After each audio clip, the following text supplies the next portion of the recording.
Muito obrigado. Eu passo a palavra agora ao deputado Ricardo Isaac, que é o autor do projeto de lei que estamos discutindo, embora tenhamos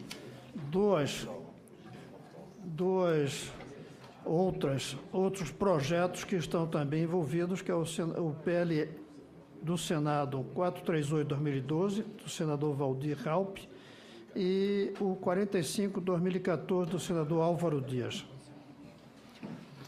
Deputado, muito obrigado por sua presença. Eu que agradeço a atenção do senhor. E eu queria até perguntar se eu podia dividir meu tempo com o Frank Alarcon, que foi quem me acompanhou em todas as tratativas que nós fizemos dentro da Câmara dos Deputados. Ele é representante da ONG Cruelty Free, que foi uma das ONGs responsáveis pela campanha que teve do banimento de testes na Europa. Então, eu acho que ele acrescentaria da forma técnica o que foi acordado aqui. Antigamente diziam que o tempo é senhor da história. Aqui, o senhor é senhor do seu tempo. Tá bom, obrigado, senador. Eu queria só, antes de me apresentar, eu sou Ricardo Isaac, sou deputado federal, o senador Hélio já me conhece, somos do mesmo partido, e nós vemos trabalhando bastante com a frente parlamentar algumas políticas públicas de animais que nunca foram tocadas no assunto aqui na Câmara dos Deputados. Há muitos anos não era votado um projeto de lei que dizia respeito a animais na casa. A Simone, que ela acompanha direitinho, ela sabe disso. Nós abrimos uma porteira com esse 6602. Eu acho que, de qualquer forma, independente de pessoas concordarem ou discordarem, ele foi o primeiro projeto a ser votado no plenário da Casa que fala direitos dos animais. Isso foi um ganho. A gente já tem aí acordado mais alguns projetos que devem vir para plenário nos próximos meses. E tudo até graças a um pouco à polêmica causada pelo 6602. Eu acho que ele serviu como um projeto pioneiro, onde, no início, quando a gente apresentou esse projeto, ele bania totalmente o testes em animais para desenvolvimento de produtos cosméticos. O texto era simples e contemplava todo tipo de ingrediente. Depois, quando teve a questão do Instituto Royal, aquelas manifestações, até a Luísa Mel nos ajudou na época, ela divulgou o pedido de votação desse projeto de lei. E o Henrique Alves, que era o presidente da Câmara, nos chamou e disse: Ricardo, nós vamos votar esse teu projeto porque eu estou recebendo muitos pedidos da sociedade. Então, daquele ponto em diante, a gente começou as tratativas de votação. E nós barramos nas tratativas que a gente fez com a Anvisa e com o Conceia. Foram tratativas longas, demoradas. No início, o que foi proposto pelo Conceia foi 20 anos, de prazo da validação dos testes, e a gente foi numa tratativa tentando diminuir isso o máximo, onde a gente só conseguiu, no texto, manter os 5 anos. Questão de novos ingredientes, o que ninguém está falando aqui, mas é que são fatos, são números, a gente fez o levantamento no mercado, e na Europa, hoje, isso o Frank vai poder falar melhor do que eu, apenas 1% dos produtos cosméticos desenvolvidos são feitos com novos ingredientes. Todos os outros são feitos com ingredientes já conhecidos. Aqui no Brasil, esse número é um pouco maior, chega perto de 10%. Então, com esses dados na mão, é que nós resolvemos aceitar e negociar a questão dos 20 anos para os 5 anos, onde foi formatado o acordo. Eu concordo com tudo que a doutora Vânia colocou aqui, menos num ponto. A lei de crimes ambientais ela não é alterada com esse projeto. Isso pode até ter gente que fala que sim, mas eu nunca vi laboratório nenhum no Brasil ser fechado porque estava infringindo a lei de crimes ambientais. Eu vi, sim, o Instituto Royal ser fechado por causa de uma representação de minha autoria na Procuradoria-Geral da República por apropriação indébita de recursos federais. Isso, sim, foi fechado no Instituto Royal. Então, vamos deixar bem claro que essa lei de crimes ambientais, sendo alterada ou não, ela não funciona no Brasil. Então, o que a gente tem que ver é a questão dos testes em animais. Essa questão dos testes em animais não é o meu sonho, não é o que eu queria esse projeto de lei. Eu queria ele como a gente apresentou. Mas eu percebi que é impossível. Então, eu vou deixar agora na mão do senador Cristóvão Buarque, que é o relator, para ele tomar a decisão. Eu acho que o governo fez um acordo com a gente que não cumpriu, senador. Ele prometeu para a gente que, se a gente votasse daquele jeito o texto, ele seria aprovado no ano de 2014. Com isso, seria um ganho, e pelos números a gente estaria salvando aí 90% dos animais utilizados em desenvolvimento de produtos cosméticos. Não foi cumprido o acordo, o governo não fez votar isso, mudou até o relator, era o senador Ricardo Ferraz, agora passou para tuas mãos. Então, se o senhor quiser atender às emendas e fazer o projeto do jeito que a gente queria, fica à tua disposição. Mas o senhor, mais do que eu, com muito mais experiência, sabe que a probabilidade desse projeto voltar para a Câmara e ser aprovado, a gente vai ter que esperar aí 4, 5, 6, 20 anos, talvez, enquanto que, de uma forma ou de outra, ele sendo aprovado do jeito que está, ele estaria começando a salvar uma parte dos animais agora. Eu concordo que existem, dentro da proteção animal, os bem-estaristas, os abolicionistas. Eu não sou nenhum nem outro. Eu estou lutando pelo que eu puder salvar de animais. E como esse projeto salva um pouco dos animais do jeito que está, por mim, eu manteria o texto como está e deixaria ser votado no Senado e já promulgado logo a lei. E entraria na sequência com novos projetos de lei, onde a gente contemplaria todos os tipos de ingredientes, instituições de ensino, como a gente já fez com materiais de higiene, de limpeza e etc. e tal. Queria passar a palavra ao Frank Alarcon.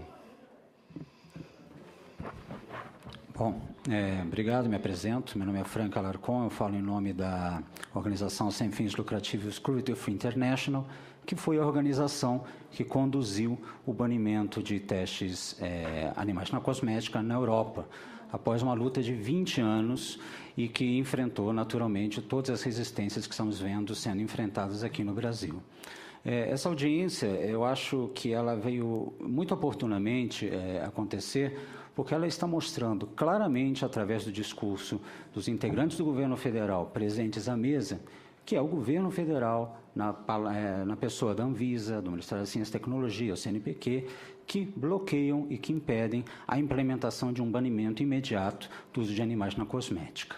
Como vocês viram, a fala do representante da Conselho da Anvisa dizem que os testes alternativos hoje não são possíveis de serem implementados sem o uso de animais. Inclusive, eles plantam a ideia e deixam muito claro que testes alternativos para eles são testes que seguem a filosofia dos 3 R's, a da substituição, do refinamento e da redução. Ou seja, são testes que ainda empregam animais, ainda que eventualmente em menor número. É desejo de todos aqui nessa audiência e da sociedade que o uso de animais seja completamente abolido na produção e desenvolvimento de cosméticos. Eu acho que isso é indiscutível.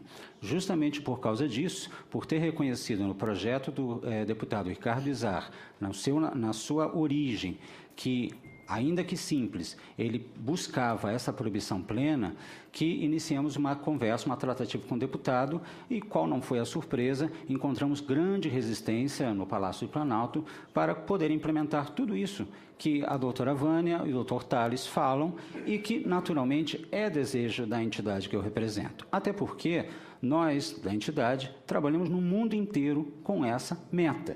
Estamos agora trabalhando no Parlamento Russo, no Congresso americano, conseguimos o banimento agora na Nova Zelândia, em maio, conseguimos o banimento na Índia, na Tailândia eles já concordaram que até 2017 eles vão acabar com os testes em produtos acabados, os ingredientes eles ainda têm que se capacitar. No Vietnã eles proibiram testes de Drace, mas os outros eles ainda permitem. Ou seja, é muito claro que a resposta mundial à proibição de uso de animais na cosmética é variável.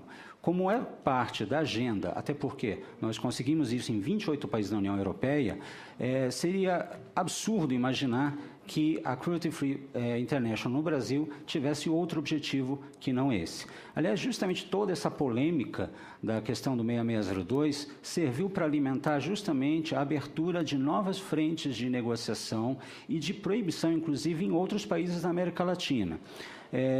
Volto a frisar que está muito claro que a interferência do governo federal na mudança desse projeto, que originalmente pedia simplesmente o fim do uso de animais em produtos cosméticos, criou toda esta polêmica.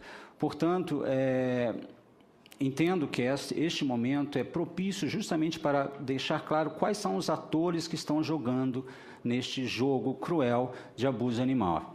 Talvez o representante do Boticário possa nos dar um panorama um pouco mais realista da quantidade de ingredientes novos que é usado na indústria que ele, obviamente, representa. Na Europa, a quantidade de ingredientes novos introduzidos em produtos cosméticos gira em torno de 1%. E percebo que existe um desconhecimento muito grande da legislação europeia que implementou a proibição do uso de testes animais na cosmética. Por exemplo, a lei europeia, ela não proíbe que ingredientes que sejam de uso amplo, que não sejam exclusivos da cosmética, ela não proíbe que esses ingredientes sejam testados em animais. A proibição vale para produtos exclusivamente cosméticos, exclusivamente usados na cosmética. Nesse sentido, os ingredientes que são fabricados pelas indústrias, eles, quando são gerados, eles sequer têm um objetivo claro de onde eles vão se encaixar na vasta indústria humana, alimentícia, farmacológica, bélica, cosmética. O desenvolvimento de novos ingredientes é um processo custoso, caro, demorado e que não garante um sucesso mercadológico a quem o está desenvolvendo. Cosméticos, na sua essência, eles se aparentam muito a receitas de bolo. Um bolo, por exemplo, ele é composto de ingredientes muito conhecidos, a farinha, o açúcar, uma essência, no caso daqueles que ingerem ovos. Mas os diferentes bolos que se encontram no mercado, eles são resultado de diferentes combinações desses produtos que são sabidamente seguros ao uso humano.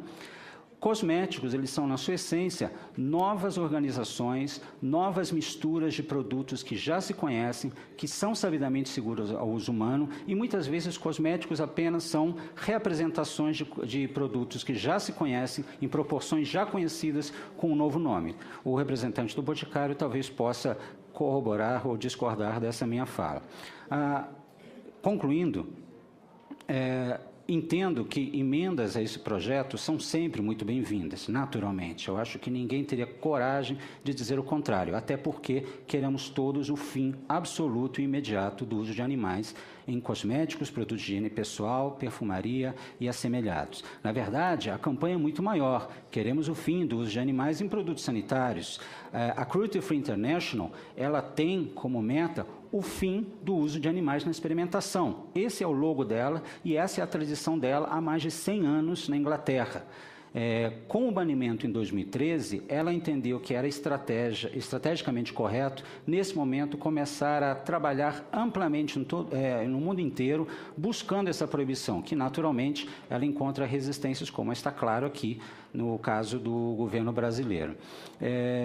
Emendas, entendo que são bem-vindas, mas, por outro lado, o senador Cristóvão Buarque, o deputado Ricardo Izari e todos os outros parlamentares aqui sabem que, quando existem emendas, esses projetos muitas vezes caem num limbo e nunca mais são resgatados. A questão de ordem aqui é a seguinte: queremos salvar 100% dos animais, certamente esse é o nosso desejo. Na prática, o que é possível? A nossa experiência na campanha e no mundo inteiro, inclusive na Europa, onde hoje a proibição é total, no caso de produtos acabados e cosméticos, ingredientes cosméticos, é que isso veio de uma forma gradativa. Foi demorado, foi doloroso, foi horrível, mas a partir do momento que determinadas parcelas dessa proibição eram contempladas, animais eram poupados de sofrimento absurdo e da ineficácia dos testes de segurança toxicológica que certamente a Anvisa, o Conselho, o MCTI discordam desse ponto de vista. A fala deles foi muito clara nisso. Então, a pergunta que a sociedade tem que se fazer é: o que nós queremos? Uma proibição 100%? Certamente. Quando ela acontecerá com esse posicionamento do governo federal? Sejamos sinceros, acontecerá em 2 anos, em 4 anos, em 10 anos?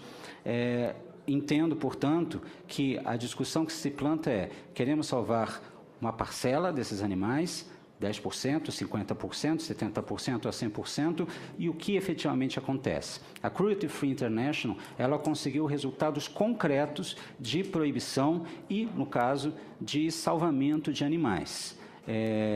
Naturalmente, os Estados Unidos, por exemplo, que é um poderio na indústria cosmética, resiste de toda forma a poupar que seja 1%.